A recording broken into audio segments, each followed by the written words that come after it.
Line and Lure by Alan Seabird. My name is Alan Seabird. My fame, or lack thereof, is irrelevant. I am not writer. As it so happens, my wife gave me this quill when I retired. She called it a gift. To me, it is a burden, but I suppose that many teachers feel this same weight. If I were to walk the bridge to Sovngarde, I would take all my knowledge with me. Hard lessons learned from decades fishing the waters of Skyrim. In my life, I've fished in waters open and deep, amidst storms no mortal dare brook. I ventured down bottomless caves and challenged the monsters of the deep with my hook. I have seen them all, and caught them all, be it fish, monster, or boot. With this guide, I will teach you how to do the same. Chapter 1. The Rod. Just as a warrior needs a sword and a blacksmith a hammer, the first thing any aspiring fisherman needs is a rod. You can find one at a general goods store or left behind on boats and docks by other fishermen that have come before you. When you obtain one, wield it like you would a weapon, swinging it this way and that. Get a feel for its balance and weight. It must become an extension of your body and mind. Chapter 2. Supplies. Once you have a rod, you will next need supplies. This includes bait and other essentials to capture the fish once it's been reeled close to the shore. However, you need not bring your own. It is customary in Skyrim to leave fishing supplies by waters where the fish are plentiful. To find a set of fishing supplies is to be met with a greeting, a hearty hello from one fisherman to another. When you are done, you will leave these supplies for the next fisher.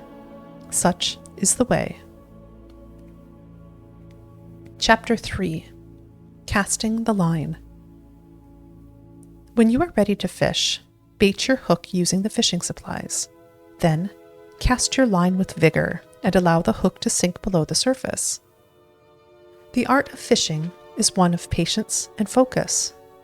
In particular, it requires the concentration of two senses, sight and touch. You might ask, how can one know if there are nearby fish for the taking? It is no different than the way moths are drawn to a flame. When your bait lands on the surface of the water, nearby fish will excitedly converge. The ripples on the surface will quickly announce their presence. Watch for these ripples carefully. The more the water stirs, the more plentiful the number of fish. In contrast, a quiet surface when your line hits the water will tell you there are no more fish to catch, and you must return in a day's time. In time, you will learn to tell fish apart based on the tug on your line. You will know the difference between a river betty's curious nibble and a carp's eager pull. Chapter 4. Reeling it in. When you have hooked your fish, the time for patience and serenity is over. Now come the throes of war. Your fish will thrash as it fights for its life, but you must keep your grip firm and your mind focus as you reel your line and pull in your catch. Once you have reeled it in, the fish is yours. Scale it, cook it, and consume it how you please. Depending on your custom, there are different rituals to follow. But for all fishermen, a catch is always cause for celebration.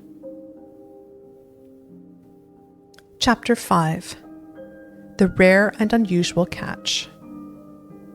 Different fish are native to different climates. If you seek a variety of fish, do not stay in one place. Temperate lakes and streams to the south will hook you a different catch than snow-fringed ponds and pitch-black caverns.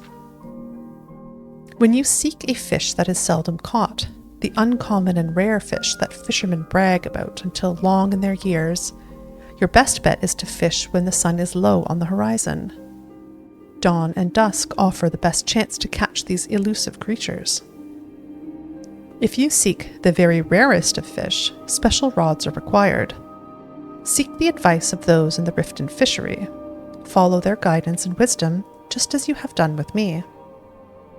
Of course, not every catch will feed your belly. Some may fill your coin purse, while others have interesting uses to those who brew potions. In my travels, I have even heard tall tales of dwarven rods used to lure lost trinkets settled at the bottom of ponds and lakes. For what purpose, a Nord like myself cannot know. As the world moves on, such things are lost to time. Chapter 6. In conclusion. There you have it. As I stated at the beginning of this journey, I am no writer. What is written here are not words, but a piece of me. It is the callow boy who, in his arrogance, was nearly dragged into the water by a goldfish.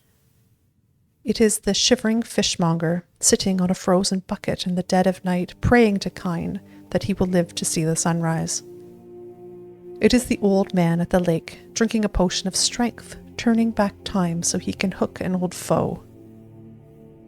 It is part of me, and if you heed its message, it will become part of you.